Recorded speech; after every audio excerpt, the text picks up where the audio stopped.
I am a software engineer who believed in building a future with Jessica, my girlfriend of 3 years. After getting a promotion last year, I had been saving diligently for our future together. Last month, I made what I thought was a loving gesture by paying off her $45,000 student debt and surprising her with a brand new Honda Civic.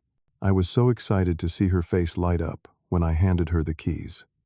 But what happened next shattered my world in ways I never could have imagined.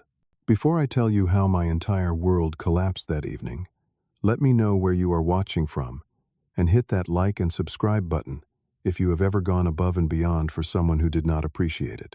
I met Jessica at my college friend Andrew's birthday party 3 years ago. I was 32. She was 27. And from the moment we started talking about our shared love for hiking the Pacific Northwest trails, I felt a connection I had never experienced before. She had this infectious laugh and a way of making every story sound like the most interesting thing in the world.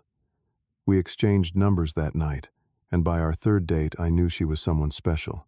We both lived in Portland, though in different neighborhoods.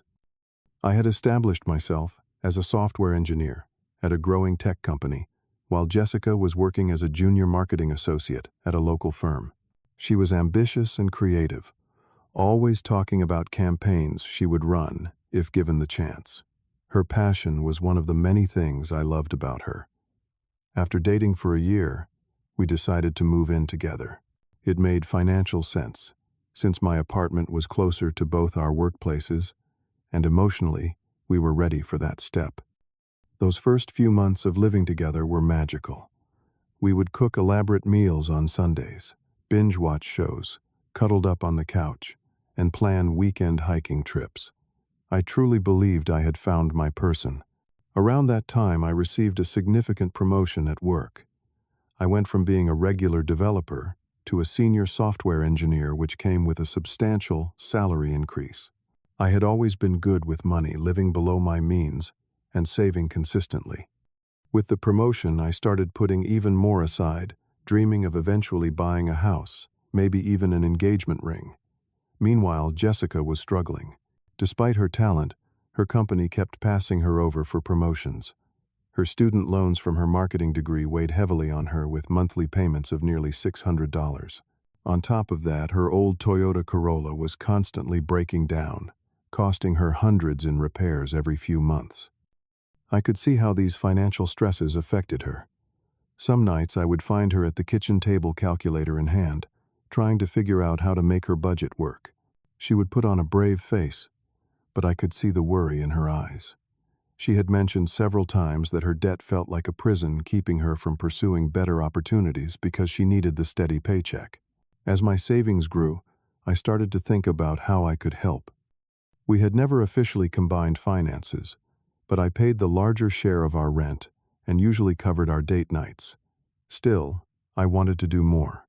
I wanted to give her the freedom to pursue her dreams without financial burdens holding her back. Over 6 months, I put aside a significant chunk of my salary and bonus. I lived frugally, brought lunch to work, and turned down weekend trips with friends. By late spring, I had saved enough to pay off her student loans entirely and still have enough left to buy her a reliable car. I knew she would never expect such gifts, which made me even more excited to surprise her. I planned everything carefully. First, I contacted her loan provider and arranged to pay off the entire balance. Then I visited several car dealerships before finding a brand new Honda Civic in her favorite color, blue. It was not the most luxurious car, but it was safe, reliable, and something I knew would last her for years. I arranged financing under my name and planned to transfer ownership to her once everything was finalized. The day I decided to surprise her, I told Jessica I was taking her to celebrate a client success at work. I made reservations at Andina, an upscale Peruvian restaurant downtown that we had always wanted to try but considered too expensive for regular dates.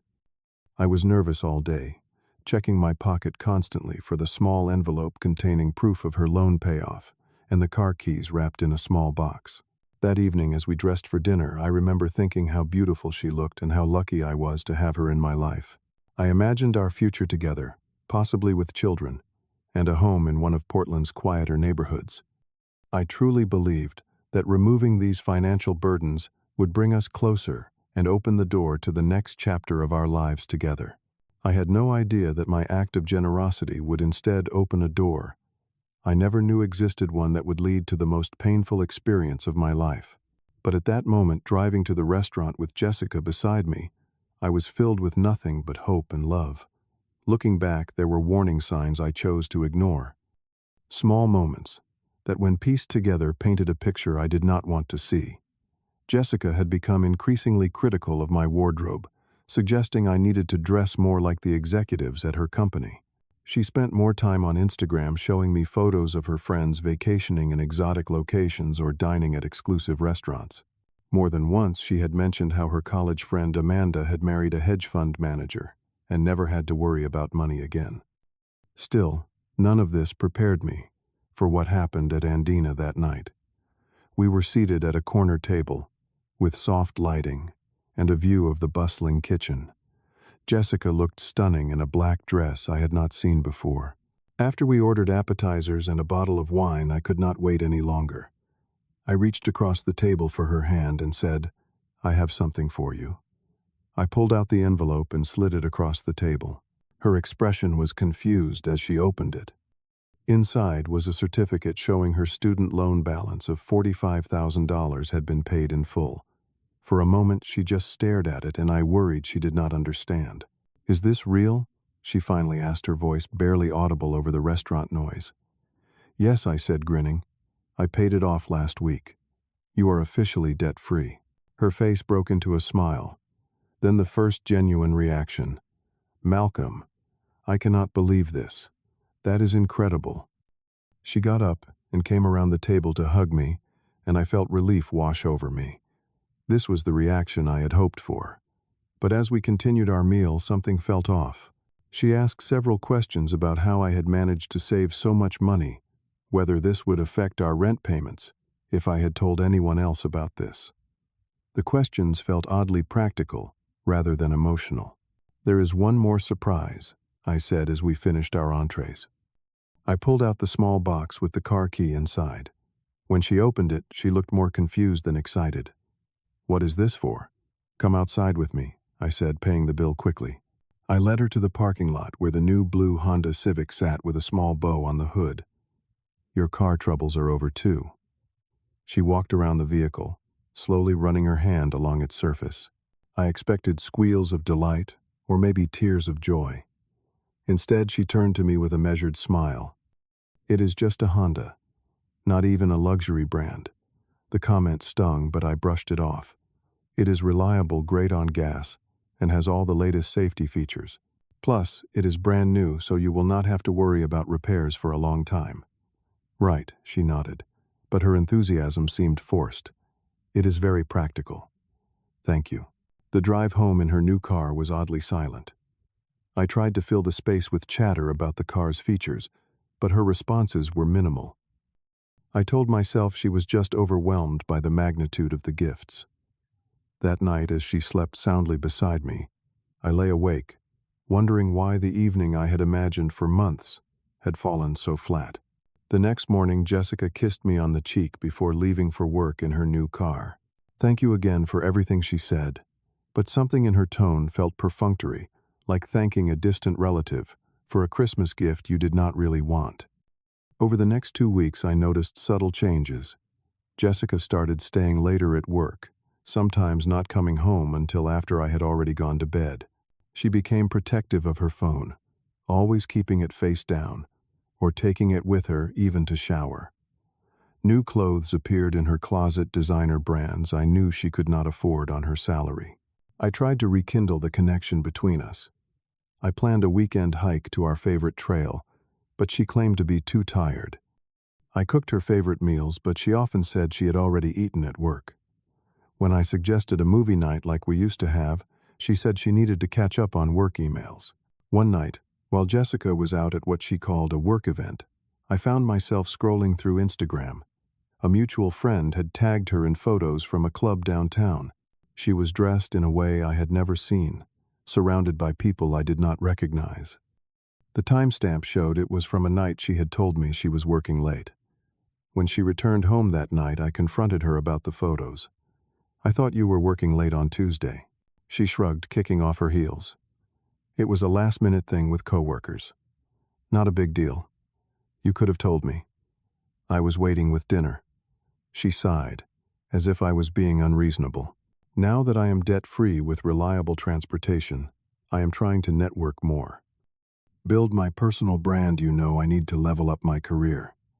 The phrase "level up" struck me as odd, but I let it go. I wanted to be supportive of her career ambitions, even if her methods seemed to be changing. A few days later, I woke up early and noticed Jessica had left her phone on the charger when she went to shower. I had never been the type to snoop, but something compelled me to look. Her phone was unlocked, and I saw text notifications from someone named Alicia. I clicked on the conversation. "Ryan was asking about you, again," Alicia had written. "He cannot believe you live with a software guy when you could be trading up." Jessica's reply made my blood run cold. Not for much longer. Now that I am financially free, I can make some changes. Malcolm served his purpose. I felt sick to my stomach. I put the phone down exactly as I had found it, and went to make coffee, my mind racing. Who was Ryan? What did she mean? I had served my purpose, and most painfully had she seen my gifts, not as acts of love but as transactions to be leveraged. When Jessica emerged from the bathroom, I could barely look at her. She left for work with a casual "See you tonight," unaware that she had just shattered my world with a few thoughtless text messages. For the next week, I lived in a fog of disbelief and mounting evidence. Jessica was staying out later than ever, sometimes not coming home at all, claiming to be staying at her friend Alicia's place because they were working on a project. She barely engaged with me when we were home together, always on her phone or laptop, physically present, but emotionally absent. I started noticing other changes, too. New perfume, clothes I had never seen before, a general air of impatience whenever I tried to talk about our relationship or future plans. She was like a different person, or perhaps I was finally seeing her true self. It all came to a head on a Friday night in July. Jessica had said she would be home for dinner, so I had prepared her favorite pasta dish and bought a bottle of wine, determined to reconnect and understand what was happening between us. 8 o'clock came and went, then 9, then 10. My texts went unanswered until finally at 11:30, I heard her key in the lock. She stumbled in, clearly tipsy, smelling of expensive cologne that was definitely not mine. Her lipstick was smudged, and there was a confidence in her posture that seemed both foreign and familiar, like she had stepped into a version of herself I had never been allowed to see. "Where have you been?" I asked, trying to keep my voice level. "I made dinner." She glanced at the cold pasta on the table and shrugged. "I went for drinks with some people from work. Lost track of time." People from work, or Ryan. The name fell from my lips before I could stop myself. Jessica froze. Then her expression shifted from surprise to something harder. "How do you know about Ryan? Does it matter? Who is he?" "Jessica." She tossed her purse on the counter and kicked off her heels. For a moment I thought she might deny everything, but instead she straightened her shoulders and looked me directly in the eyes. "Ryan is a client from work. He is a senior investment banker. Drives a Tesla. Has a condo downtown with a view of the river." She said this as if listing qualifications on a resume. "He has been interested in me for months." The room seemed to tilt. "And are you interested in him?" Jessica sighed, as if my question was naive. "Now that I do not have debt weighing me down, I can finally date someone at my level. You are a nice guy, Malcolm, but you were a stepping stone. I needed someone to help me get to where I deserve to be." Each word was a knife. "Where you deserve to be. I paid off your loans. I bought you a car. I did those things because I love you and wanted a future with you. And I appreciate that," she said, though her tone suggested anything but appreciation. "Those things gave me the freedom to make better choices for myself." "Better choices," I repeated, incredulous. "So I was just a means to an end for you. These 3 years meant nothing. They meant something." she said, reaching for her phone, clearly already bored with the conversation. But people grow, evolve. I have been seeing Ryan for a few weeks now. He wants me to move in with him. The casual way she delivered this final betrayal nearly brought me to my knees. You have been cheating on me. After everything, Jessica rolled her eyes. Do not be so dramatic. It is not personal. You are just not what I need anymore. I will be moving out next weekend. You can keep the apartment since you pay most of the rent anyway. What about the car? The loans, I asked, hating how pathetic I sounded. She laughed a cold sound. I had never heard from her before. Those were gifts, right? You said so yourself. No strings attached. She walked toward the bedroom, then turned back. Actually, I think it would be better if you stayed somewhere else tonight. I need space to think about how to handle this transition.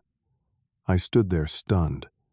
She was kicking me out of my own apartment after admitting to cheating on me, after I had spent nearly $50,000 to help her. After 3 years together, the audacity was breathtaking. In a daze, I packed an overnight bag. As I headed for the door, Jessica called out from the bedroom, "Leave your key. Ryan is coming over tomorrow to help me rearrange some furniture." That night, in a sterile hotel room paid for with the credit card I had used to buy Jessica's freedom, I experienced the most profound pain of my life. Not just the betrayal, but the realization that the person I had loved for 3 years had never really existed. The woman I had shared my life with had seen me not as a partner, but as a resource to be used and discarded. I cried until there were no tears left, then lay awake until dawn, replaying every moment of our relationship and seeing it through this new, horrible lens. By morning, grief had hardened into something else. A determination to reclaim not just my dignity, but what was rightfully mine. The next day, Saturday, I called a lawyer friend from college. Though her specialty was not relationship disputes, she listened as I explained the situation and offered some advice. "The car is in your name, right?" she asked. "Yes, I financed it. I was planning to transfer it to Jessica once everything was paid off. Then legally it is still your property. You can take it back. As for the loan payment that was legally a gift, you cannot reclaim it, but she has no legal right to the car if it is in your name." This information gave me the clarity I needed. Jessica had made it clear that our relationship had been transactional for her. Now I would respond in kind. I waited until Monday, knowing Jessica would be at work. I called in sick to my own job and returned to the apartment with a moving company I had hired over the weekend. Within 3 hours, they had packed and moved all of my belongings to a storage unit. I took only what was undeniably mine, leaving behind anything we had purchased together. Before leaving, I wrote a brief letter and left it on the kitchen counter. "Jessica, since our relationship was apparently a business transaction for you, consider this the closing of accounts. The car was never transferred to your name, so I have reclaimed it. The loan payment was a gift based on false pretenses, but I accept that loss as a lesson learned. Your belongings are untouched. I have removed myself from the lease and paid my portion through the end of the month. After that, the apartment is your responsibility." Malcolm, I took the Honda key and my apartment key and left. Using the spare key fob, I located the Civic in her office parking lot. I drove it to my hotel, feeling a strange mix of sadness and satisfaction. It was just a car, but it represented everything that had gone wrong between us. By mid-afternoon, my phone was exploding with texts and calls from Jessica. I ignored them all, but saved the voicemails as they grew increasingly frantic and angry. "Malcolm, where is my car? Call me back immediately. You cannot just take the car. It was a gift. I will call the police. This is so immature. Ryan says what you are doing could be considered theft. Call me back, or I am coming to your office." Finally, I texted her. "The car is legally mine. Check the title and financing papers. I never transferred ownership to you." Her response was immediate and vicious.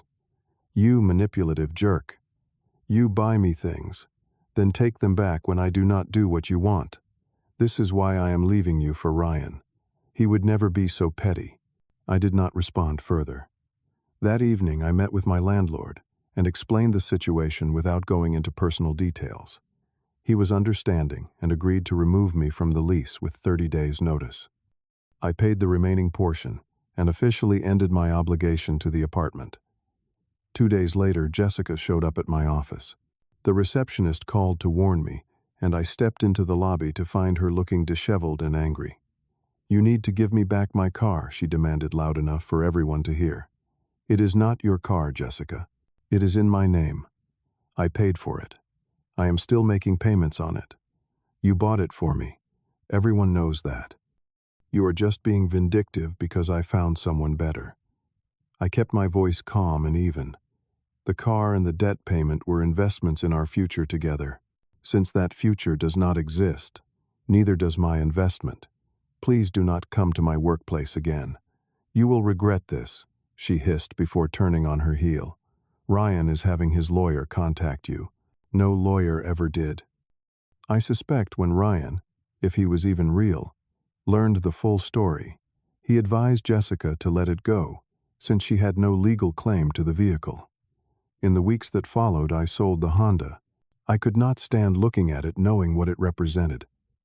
I used some of the money to take a 2-week solo trip to New Mexico, something I had always wanted to do, but had put off while saving for a future with Jessica. The rest I put into a new savings account, this time just for me. I found a small apartment across town and started rebuilding my life. I joined a hiking group and made new friends who had no connection to my past with Jessica. I focused on my job and received another promotion 6 months later. Slowly, the pain began to dull, replaced by valuable lessons about love, trust, and my own worth. 1 year after that fateful night at Andina, I ran into Jessica at a coffee shop downtown. She looked different, somehow smaller. We made awkward eye contact, and to my surprise, she approached my table. "Hi, Malcolm," she said, her voice lacking the confidence I remembered. "Jessica," I acknowledged with a nod. "I heard you got promoted again. Congratulations." "Thank you." An uncomfortable silence stretched between us before she spoke again. "Ryan and I broke up. Turns out he was seeing 3 other women at the same time." She laughed, but it sounded hollow. "My job cut back on marketing. I have been struggling. Had to take out more loans for a professional certificate program." I could see she was fishing for sympathy, maybe even help. A year ago, I would have immediately offered to assist her. Now I simply nodded. "I am sorry to hear that. I hope things improve for you." She seemed taken aback by my response. "Yeah, well, I just wanted to say I handled things badly. I should not have said those things to you." It was not quite an apology, and we both knew it. I had long since stopped needing one anyway. "We all make choices," I said, gathering my things. "I wish you well, Jessica." As I walked away, I felt no anger, no hurt, just a profound sense of gratitude for the lessons her betrayal had taught me. I had learned to value myself, to recognize authentic connections versus transactional relationships, and to understand that genuine love is never conditional. Looking back, paying off her debt and buying that car was the most expensive lesson I ever learned, but also the most valuable. I learned that you cannot buy love or loyalty, and that the right person will value you for who you are, not what you can provide. Have you ever had someone take advantage of your generosity? Or have you learned a valuable lesson from a relationship that ended badly? Share your story in the comments below. If this resonated with you, please hit that like button and subscribe to hear more stories about life's difficult but important lessons.